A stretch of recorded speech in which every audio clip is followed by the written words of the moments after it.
नमस्कार, आप देख रहे हैं महानगर मेल न्यूज, एनडीएमसी की आवाज।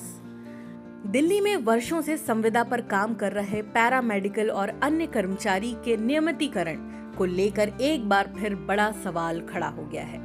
दिल्ली सरकार के स्वास्थ्य एवं परिवार कल्याण विभाग ने 6 अगस्त 2026 को टॉप प्रायोरिटी मोस्ट अर्जेंट आदेश जारी कर सरकारी अस्पतालों और चिकित्सा संस्थानों में कार्यरत संविदात्मक नर्सिंग एवं पैरामेडिकल कर्मचारियों का पूरा ब्यौरा मांगा है।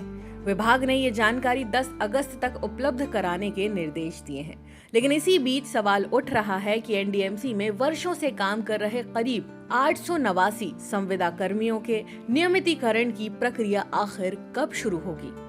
दरअसल एनडीएमसी के फार्मासिस्ट और एएनएमएस के नियमितीकरण का मामला पहले ही दिल्ली हाईकोर्ट पहुंच चुका है।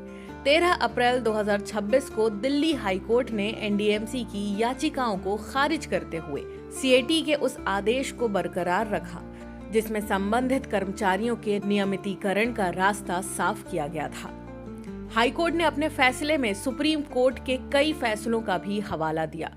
इसके बाद एनडीएमसी की ओर से सुप्रीम कोर्ट में दायर एसएलपी भी खारिज हो चुकी है। यानी न्यायिक स्तर पर एनडीएमसी के संविदा कर्मियों के नियमितीकरण का मुद्दा अब और महत्वपूर्ण हो गया है।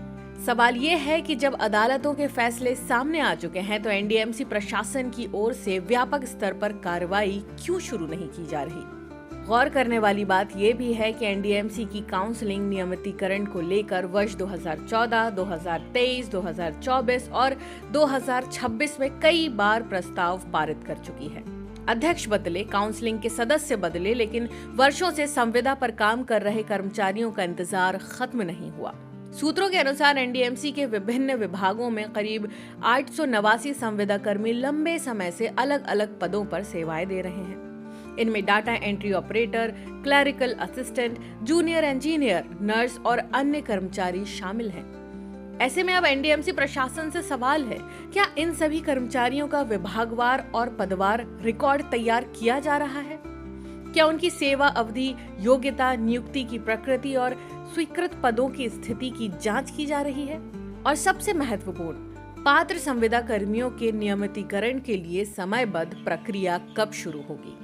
गौरतलब है कि एनडीएमसी वर्ष 2014 में वर्षों से सेवा दे रहे चालकों के नियमितीकरण की कार्रवाई कर चुकी है और इससे संबंधित जानकारी एनडीएमसी की आधिकारिक वेबसाइट पर भी उपलब्ध है।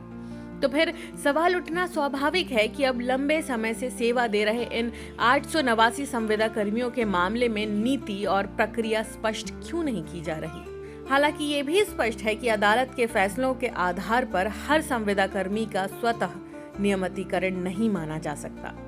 प्रत्येक कर्मचारी की नियुक्ति, योग्यता, सेवा अवधि, पद और अन्य कानूनी शर्तों की जांच जरूरी है, लेकिन सवाल प्रक्रिया शुरू करने का है। अब इन 889 संविदा कर्मियों और उनके परिवारों की उम्मीद एनडीएमसी के नवनियुक्त अध्यक्ष श्री मनोज कुमार द्विवेदी से जुड़ी हुई है। श्री द्विवेदी ने 7 अगस्त को एनडीएमसी अध्यक्ष का कार्यभार संभाला है।